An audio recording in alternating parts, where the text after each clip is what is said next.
नमस्कार विद्यार्थियों, एक बार पुनः आप सभी का बहुत बहुत स्वागत। हम बात कर रहे थे काव्य शास्त्रीय ग्रंथों में धनंजय द्वारा रचित 10 रूपक की, और 10 रूपक के प्रथम प्रकाश पर हमारी चर्चा चल रही थी। प्रथम प्रकाश में हम अर्थोपक्षेपक पर बात कर रहे थे कि जो वस्तु है, कथा वस्तु है, वो अभिनय के आधार पर दो प्रकार की होती है। पहले तो फल के आधार पर तो हमने देखा था आधिकारिक और प्रासंगिक, वैसे ही जो अभिनय है उस आधार पर सूच्य और दृश्य दो प्रकार की कथा वस्तु होती है। तो दृश्य कथा वस्तु तो अंकों में अभिनय के माध्यम से प्रदर्शित कर दी जाती है पात्रों के द्वारा, लेकिन ऐसी कथा वस्तु जिसे सबके सामने अभिनय के द्वारा प्रदर्शित नहीं किया जा सकता, जिसका अभिनय नहीं किया जा सकता पात्रों के द्वारा, वह कथा वस्तु सूच्य कहलाती है। और सूच्य कथा वस्तु जो है उसको रंगमंच पर प्रदर्शित करने के माध्यम, यानी उसको उसकी सूचना कैसे दी जाए, यानी दर्शकों को सूच्य कथा वस्तु की सूचना किस प्रकार से दी जाए, क्योंकि उसका अभिनय तो होता नहीं है। तो उस सूच्य कथा वस्तु को प्रदर्शित करने के, प्रतिपादन करने के 5 माध्यम हैं, और वो माध्यम अर्थोपक्षेपक कहलाते हैं। अर्थोपक्षेपक क्या है? वैसे सूच्य कथा वस्तु के प्रतिपादन के प्रकार हैं, और इसमें भी पात्र होते हैं, और वो पात्र उस कथा वस्तु की सूचना देते हैं। तो किस समय कौन सा अर्थोपक्षेपक प्रयुक्त होता है, उस पर हमारी बात चल रही थी रूपक के अंतर्गत। तो 5 अर्थोपक्षेपक हैं, उनमें से पहला जो है विस्कंभक, उस पर हमने बात कर ली थी, उसके बारे में जान लिया था। हमने देखा था विस्कंभक का अर्थ होता है छत, और विस्कंभक है वो भूत और भावी घटनाओं को जोड़ने वाला होता है। 2 प्रकार का होता है, संकीर्ण और शुद्ध, और ये जो है संक्षिप्त अर्थ वाला होता है। इसके पश्चात ये कहाँ प्रयुक्त होता है? ये हमेशा अंक के प्रारंभ में होता है, और ये किसी भी अंक के प्रारंभ में आ सकता है, और इसमें पात्र एक या अनेक होते हैं, और इसमें मध्यम पात्र अवश्य ही होना अनिवार्य होता है। विस्कंभक की मुख्य विशेषता क्या है? मध्य पात्र प्रयोजित है। ये शब्द आप याद रखेंगे, स्मरण रखेंगे कि मध्य पात्र प्रयोजित कौन होता है? विस्कंभक होता है। और नीच पात्र प्रयोजित कौन सा होता है? प्रवेशक होता है। ये इन दोनों का मुख्य अंतर है। इसके अलावा जो अगली बात आती है वो ये आती है कि जो शुद्ध विस्कंभक होता है उसमें सिर्फ मध्यम पात्र होते हैं, जबकि संकीर्ण में जो मध्यम और अधम दोनों प्रकार के पात्र हो सकते हैं। क्योंकि हमने बात की थी कि रूपकों के अंतर्गत 3 प्रकार के पात्र होते हैं, उत्तम, मध्यम और अधम। उत्तम पात्र संस्कृत बोलते हैं, मध्यम भी संस्कृत बोलते हैं, और अधम पात्र है वो प्राकृत भाषा बोलते हैं। ठीक है, तो विस्कंभक के बाद में जो अगला अर्थोपक्षेपक है वो है अपना प्रवेशक। तो प्रवेशक के विषय में हम बात करते हैं। प्रवेशक क्या है? प्रवेशक के बारे में आचार्य ने लक्षण बताया है, तद्वद एव। तद्वद एव यानी उसी के समान। किसके समान? कुछ कुछ विस्कंभक के समान ही प्रवेशक भी है, क्योंकि ये भी संक्षिप्त अर्थ वाला है, ये भी भूत और भावी घटनाओं की जानकारी देने वाला है, और ये भी रूपक के अंतर्गत कथा वस्तु को विच्छिन्न नहीं होने देने वाला है, और सूच्य कथा वस्तु को बताने वाला अर्थोपक्षेपक है। तो दोनों में समानता तो है ही। तो तद्वद एव से मतलब है कि उसी के समान। किसके समान? विस्कंभक के समान ही है।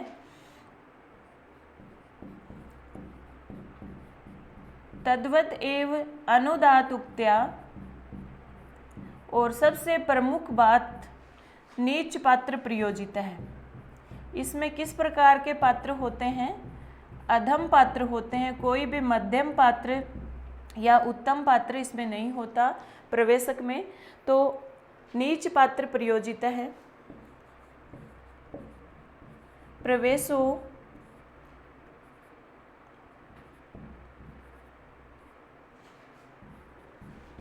अंक द्वयस्य अंतः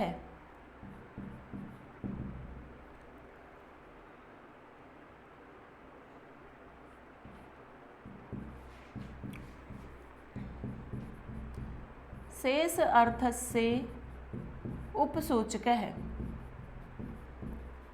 ये है प्रवेशक का लक्षण।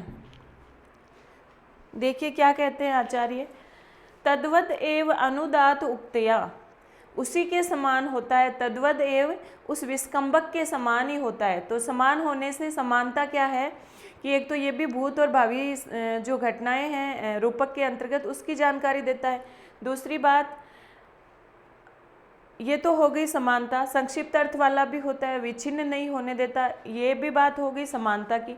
अब अंतर क्या है, नीच पात्र प्रयोजित है अनुदात उक्तया, जो प्रवेशक है वो कैसा होता है, नीच पात्र प्रयोजित है, अधम पात्रों के द्वारा प्रयोजित, अनुदात उक्तया निम्न भाषा के प्रयोग वाला होता है।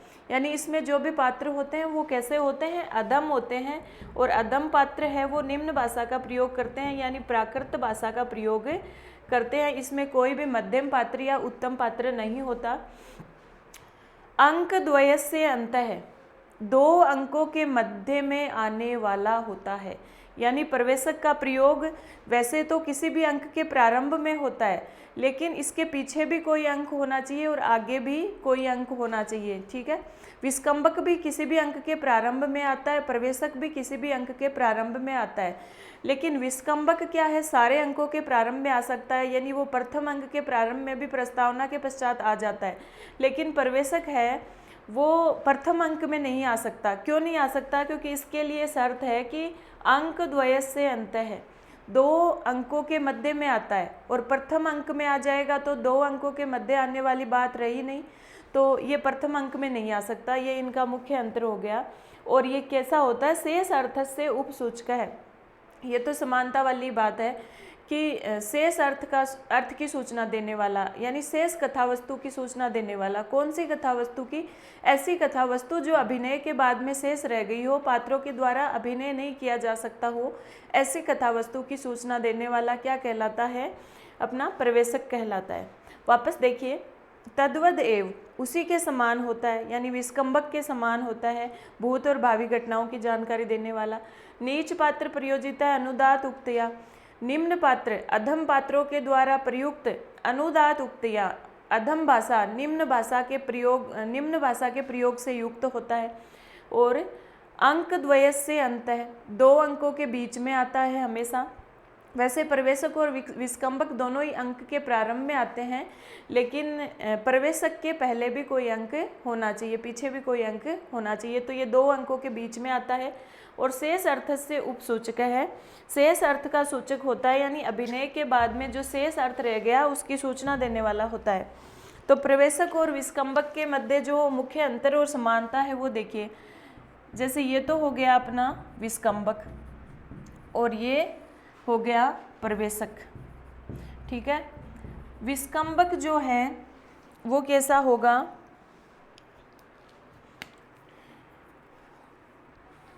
ये दोनों ही भूत और भावी घटनाओं की सूचना देते हैं, और ये भी भूत और भावी घटनाओं की सूचना देता है। दूसरी बात, दोनों ही शेष अर्थ के उपसूचक होते हैं, यानी अभिनय के बाद में शेष जो अर्थ बच गया उसकी सूचना देने वाले होते हैं। दोनों ही ये चीज़ करते हैं। अब अगली बात क्या है कि दोनों ही किसी भी अंक के प्रारंभ में आएंगे, प्रवेशक भी और विस्कंबक भी किसी भी अंक के प्रारंभ में आएंगे, लेकिन विस्कंबक सभी अंकों में आ सकता है, सभी अंकों के प्रारंभ में आ सकता है, लेकिन प्रवेशक है वो प्रथम अंक में नहीं आ पाएगा, क्योंकि प्रथम अंक में आएगा तो 2 अंकों के बीच में आने वाली शर्त लागू नहीं होगी, तो प्रथम अंक के प्रारंभ में नहीं आ सकता प्रवेशक। अगली बात, विस्कंबक में जो पात्र होंगे वो मध्यम भी हो सकते हैं, मध्यम तो होंगे ही होंगे, और साथ में अधम पात्र भी हो सकते हैं, क्योंकि जो संकीर्ण विस्कंबक होगा उसमें अधम और मध्यम पात्र दोनों होते हैं, और जो शुद्ध होता है उसमें सिर्फ मध्यम होते हैं। प्रवेशक में सिर्फ अधम पात्र आएंगे, सिर्फ अधम पात्र, और सिर्फ अधम पात्र आएंगे तो सिर्फ प्राकृत भाषा का प्रयोग होगा इसमें। और विस्कंबक में मध्यम और अधम दोनों आएंगे तो मध्यम तो संस्कृत बोलेंगे और अधम वाले प्राकृत भाषा बोलेंगे। तो विस्कंबक में प्राकृत और जो अपनी संस्कृत है दोनों का प्रयोग होगा, और प्रवेशक में सिर्फ प्राकृत भाषा का प्रयोग होगा। ठीक है, इनमें से जो सबसे मुख्य अंतर है वो यही है कि विस्कंबक में मध्य पात्र प्रयोजित है और प्रवेशक है वो नीच पात्र प्रयोजित है। विस्कंबक में मध्यम और अधम दोनों पात्र आएंगे और प्रवेशक में सिर्फ अधम पात्र आएंगे। विस्कंबक के लिए अनिवार्य शर्त है मध्यम पात्रों का होना। दूसरी बात, विस्कंबक किसी भी अंक के प्रारंभ में आ सकता है, लेकिन प्रवेशक जो है वो प्रथम अंक के प्रारंभ में नहीं आ सकता। ये इन दोनों का मुख्य अंतर है। तो विस्कंबक हो गया, प्रवेशक हो गया, अर्थोपक्षेपक में दो हमारे अर्थोपक्षेपक हो गए। अब आगे चलते हैं। तीसरा हमारा जो अर्थोपक्षेपक है वो है चूलिका।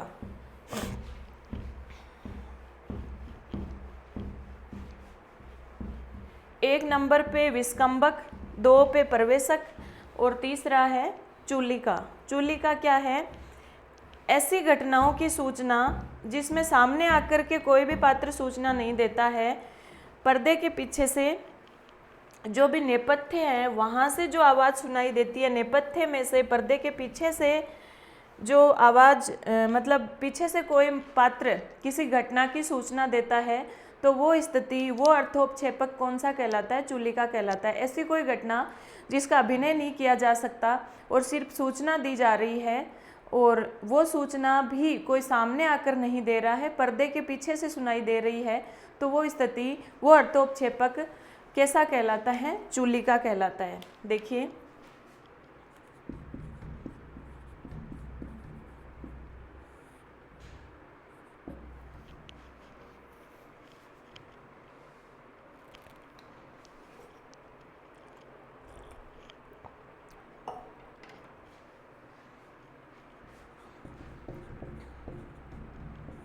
अंतर्जवनिका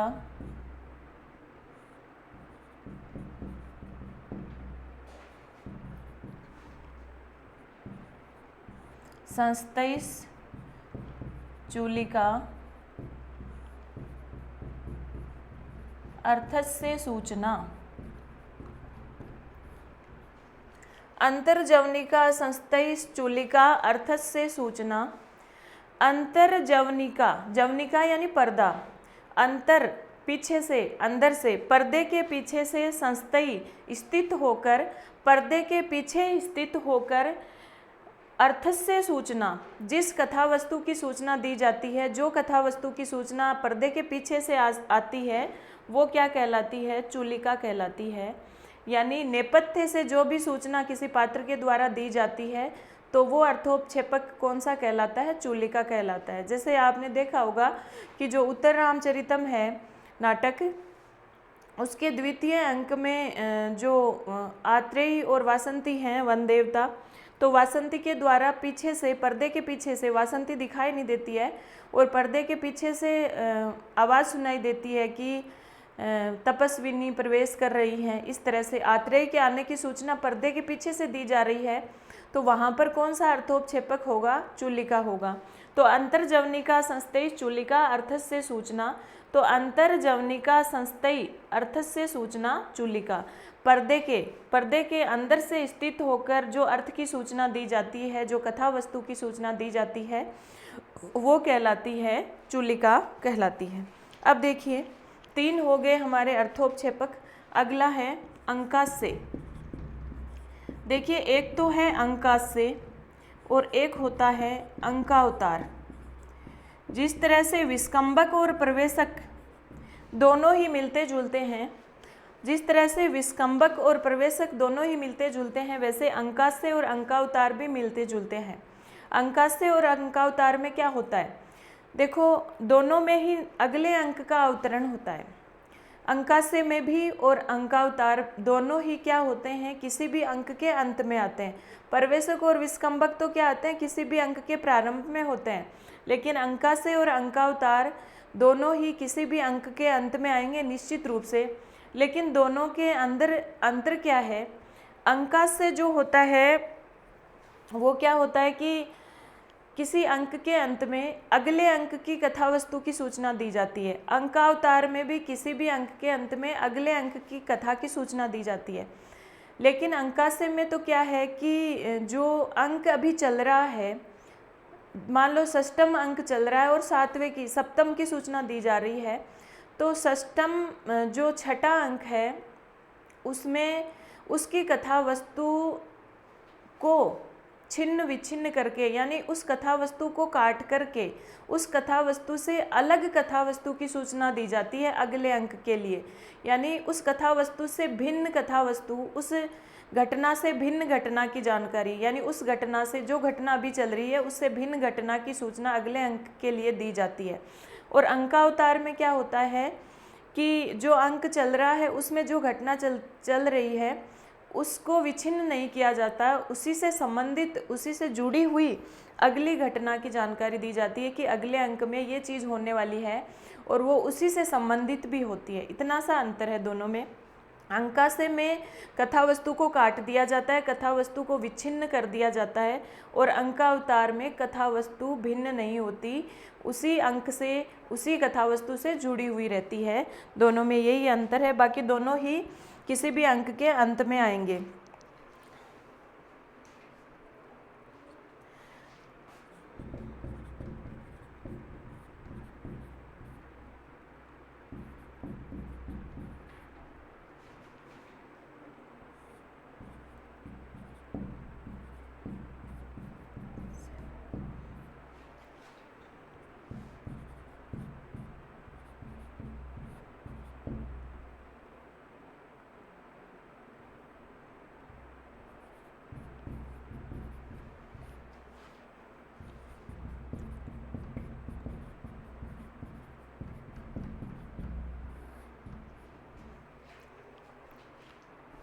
देखिए क्या कहते हैं, अंकांत पात्रे अंकास्यम छिन्न अंकस्य अर्थ सूचनात्।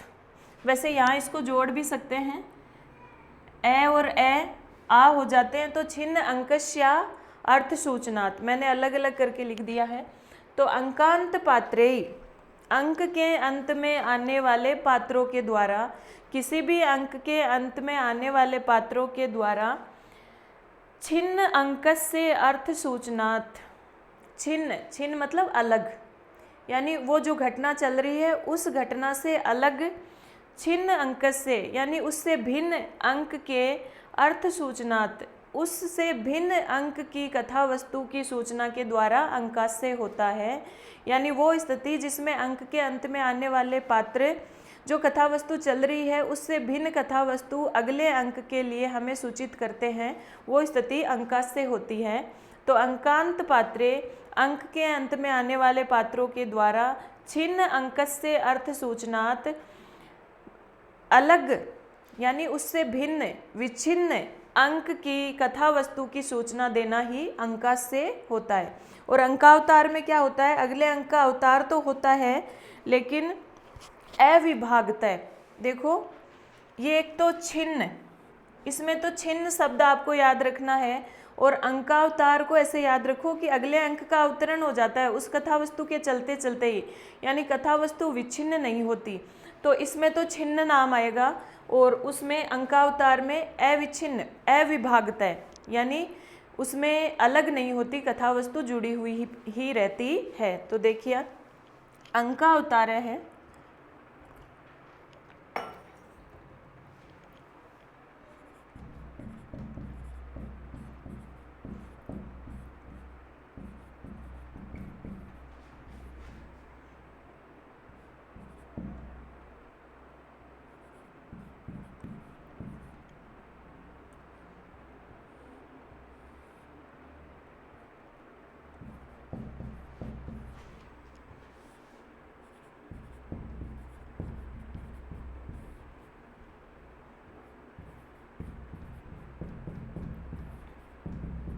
देखिए यहाँ पर स्थिति क्या है, ये है अंकस्य अविभागतः,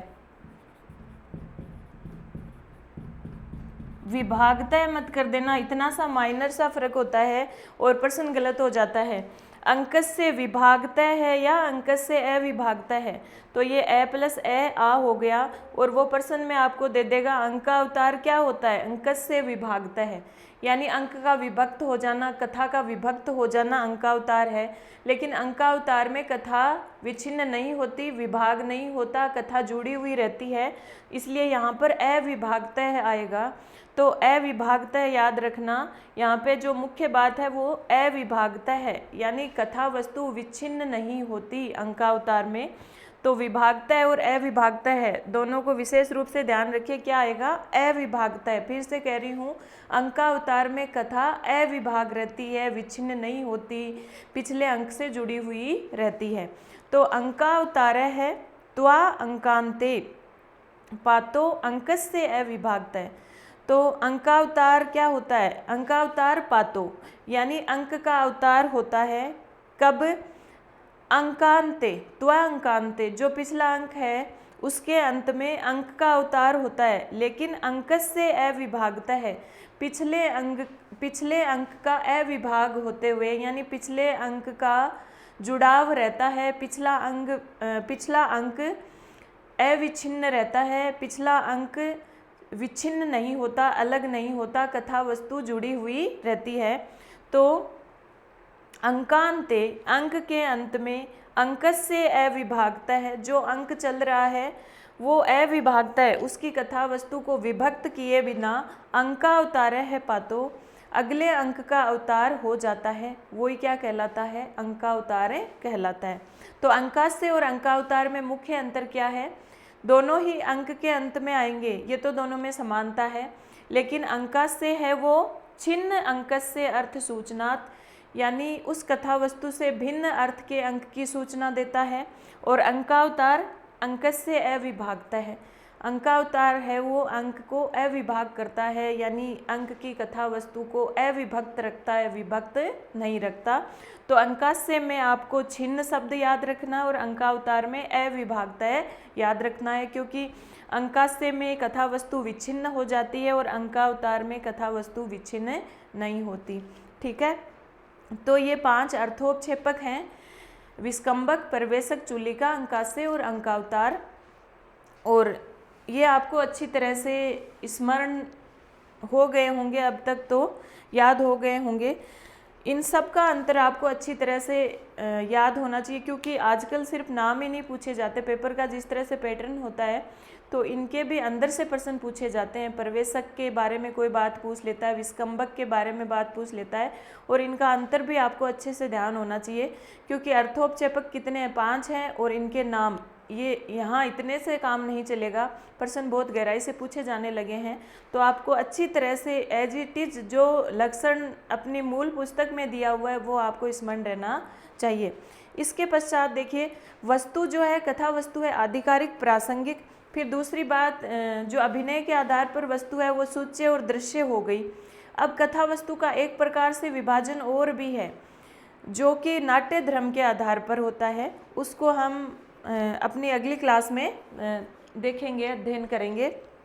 तब तक आप इनका अच्छे से अध्ययन कीजिए, और हमारी कक्षा को जो निरंतर प्राप्त करने के लिए आप कक्षा में जुड़ें और अध्ययन करें। तब तक के लिए धन्यवाद। जयतु संस्कृतम जयतु भारतम।